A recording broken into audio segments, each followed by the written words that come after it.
seguiu H3, que também não ajuda em nada a posição das brancas. E após H3, Kasparov faz um lance bastante dinâmico, botando mais energia na sua posição, que é lance 30 H4.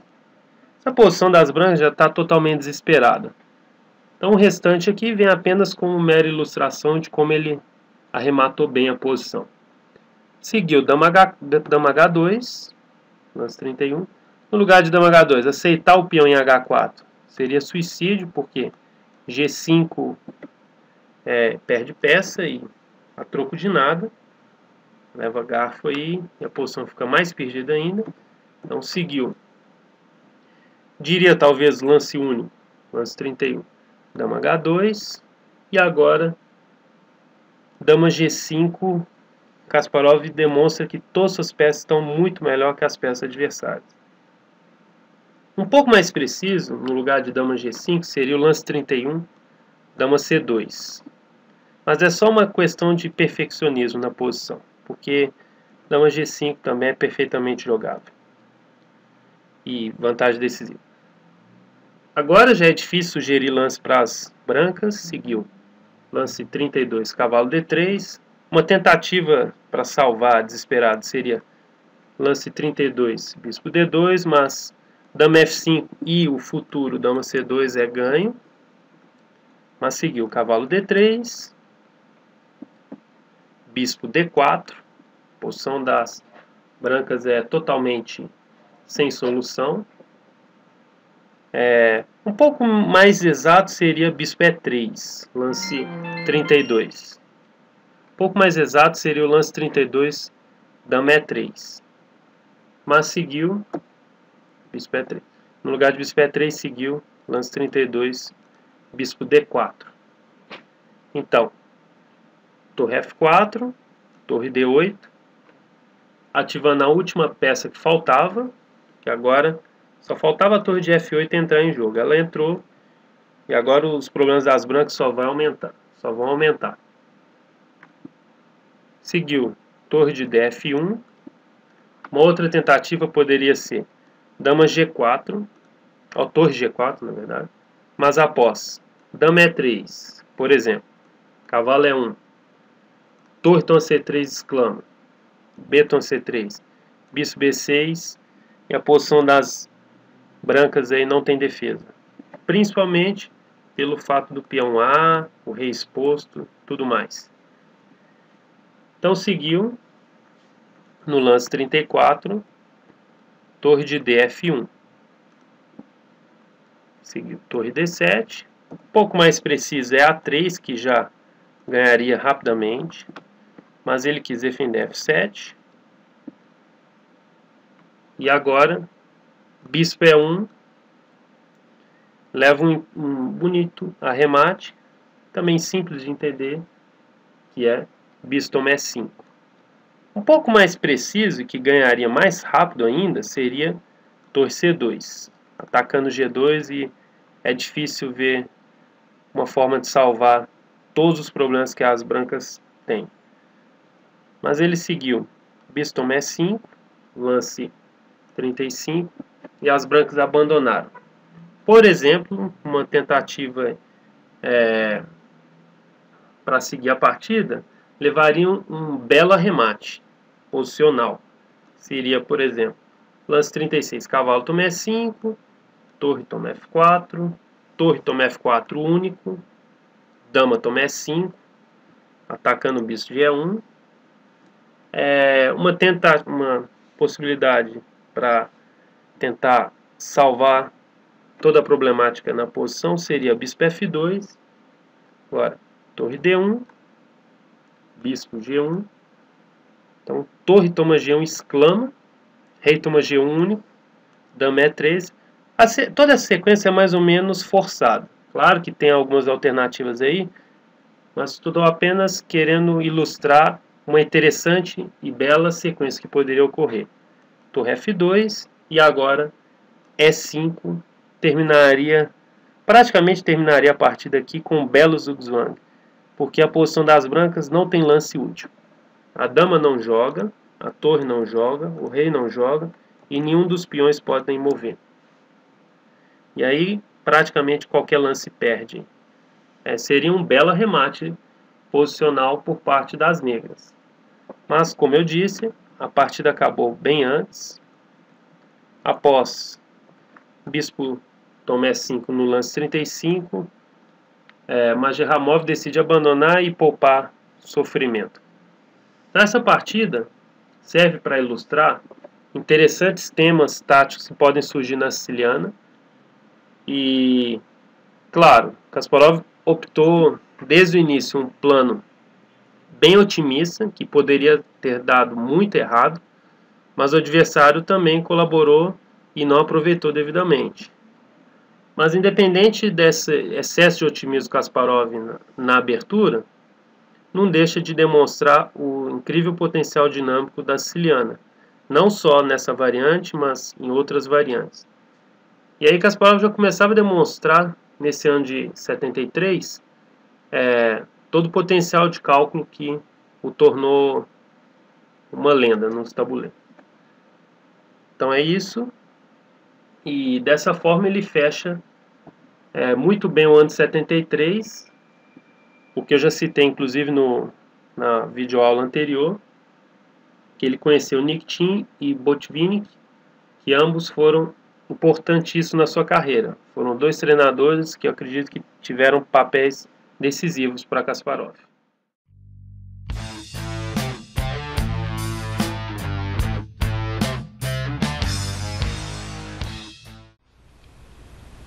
Identificar os pontos táticos que devem ser atacados é crucial para se jogar bem a partida de xadrez. Normalmente o alvo é o rei. Desde as primeiras lições a gente aprende que o rei é o alvo principal de xadrez, o que é correto. Mas muitas vezes, numa partida de alto nível, a partida é ganha atacando outras peças. E a dama, por ser uma peça muito poderosa, muitas vezes é meio esquecida de que ela, capturando a dama, você pode ganhar a partida. Obviamente, tirando as partidas iniciantes que eles entregam a dama sem resistência. Mas numa partida de alto nível isso raramente acontece. Nessa partida, Vladimirov e Kasparov em 2001, o Kasparov jogou dama C7, criando um pequeno tema tático. Ele está ameaçando tomar o cavalo de F3, e caso o Vladimirov tome de dama, o bispo de C4 está caindo, o que parece ser uma boa ideia. O Vladimirov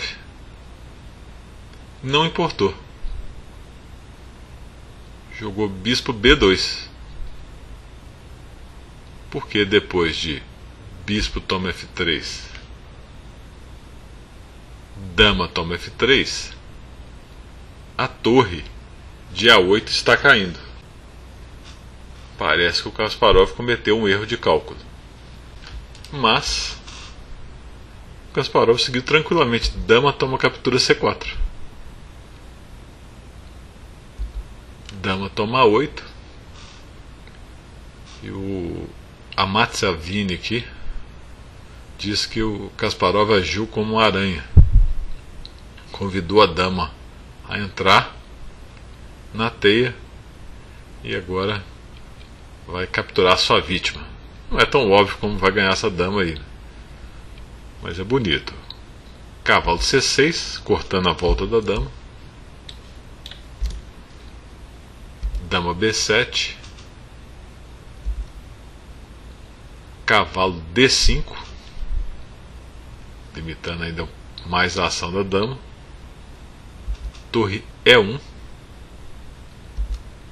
torre B8, dama D7, torre D8, dama B7, parecendo que vai repetir os lances, porque o Kasparov está com a qualidade a menos. H5 para tirar os temas de mate da última fila, dar uma casa de fuga para o rei. Bispo C1, cavalo A5, atacando a dama. Dama toma A7 e dama C6. Agora a dama está completamente presa, está ameaçando. Torre A8, ganhando a dama. Dama A6 para fugir com a dama. Cavalo C4, cortando a fuga da dama por essa diagonal. A6, F1. Torre B1. Cavalo C7. Incrível, mas a dama está presa. Ela não pode ir para nenhuma casa da coluna A, exceto A7. Quando torre A8 prende a dama. Fantástico. Essa ideia de explorar a dama, a posição da dama, é muito comum para ganhar tempos. E claro, para tentar ganhar a dama, como nesse caso aí. Muitas vezes a dama não é capturada, mas os tempos de fuga dela são suficientes para conseguir uma vitória. Por exemplo, nessa famosa partida Kasparov e Makhnabi, jogada no Mundial Sub-20, em 1980, Kasparov começou com E4, G6, o Makhnabi é um especialista das linhas com fianqueto, D4, D6, bispo G5, bispo G7, C3, cavalo F6, cavalo D2, cavalo A6, cavalo de GF3, roque, bispo E2, C5. Apesar do desenvolvimento pouco comum do cavalo por A6, é um lance jogado nesse tipo de linha. Serve exatamente para apoiar o ataque central com C5. Roque, cavalo C7, D toma C5, D toma C5, dama C2, cavalo E6, bispo H4, cavalo F4, bispo C4, e agora o Makhnabi jogou dama D7. O desenvolvimento da abertura foi natural e normal nesse tipo de linha, e o Makhnabi agora joga dama D7, que é um lance meio estranho, prendendo o bispo. A gente sempre tem que pensar o que o adversário está querendo.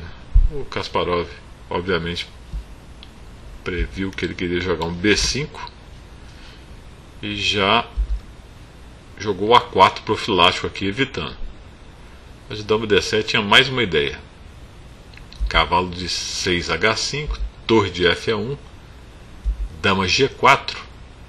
Essa era a ideia, um ataque na ala do rei.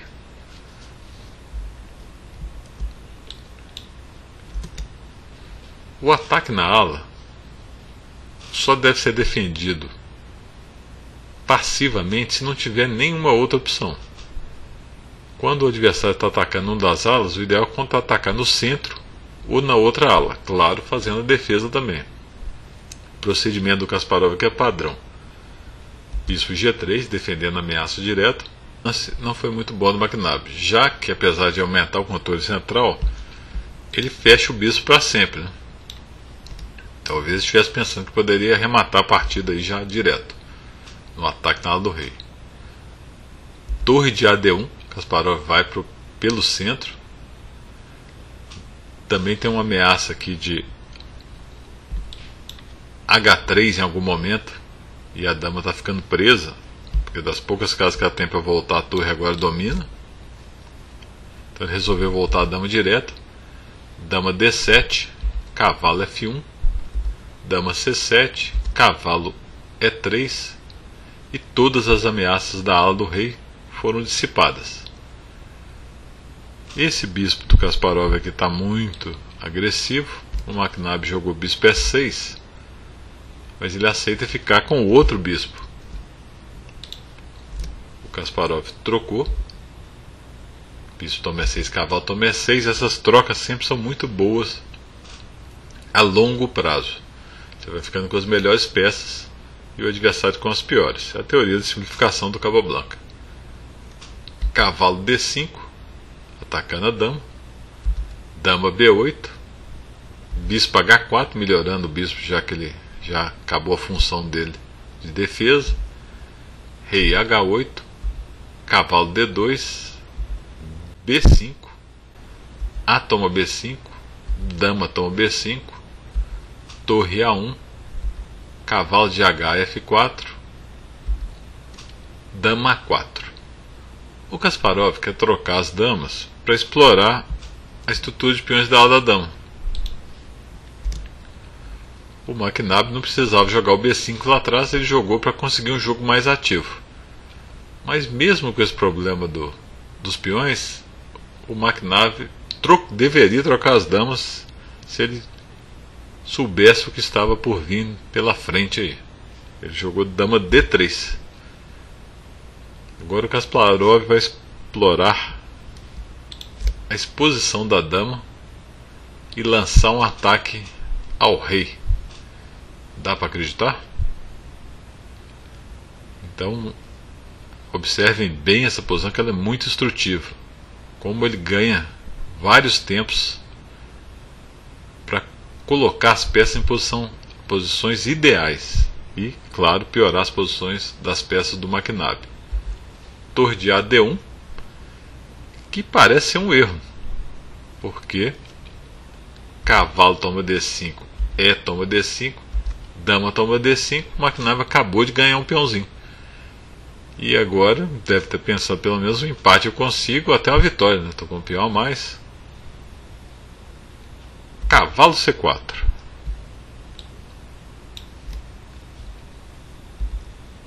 Dama B7. Torre D7.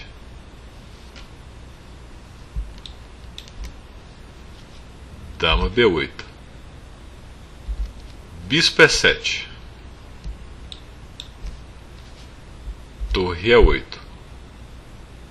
Torre de E D1.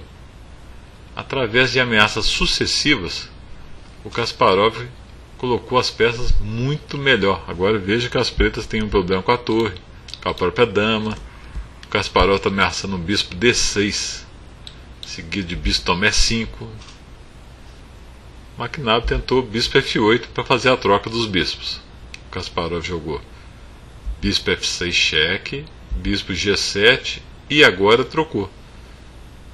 Bispo toma, rei toma, G7.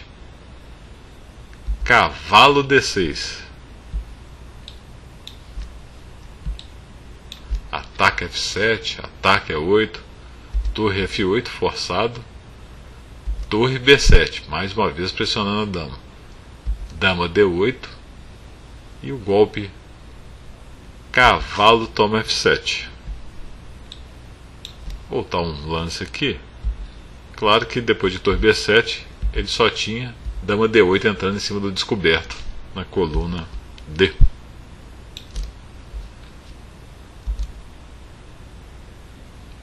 Se entregar a dama aqui não é suficiente. Dama toma D1 cheque, dama toma D1, torre toma F7, torre toma F7, rei toma F7. Em algumas posições o cavalo e a torre podem oferecer uma resistência para a dama, especialmente na que pode criar uma fortaleza, que é onde a dama não consegue penetrar na posição inimiga. Mas aqui dama F3 cheque ganha na hora.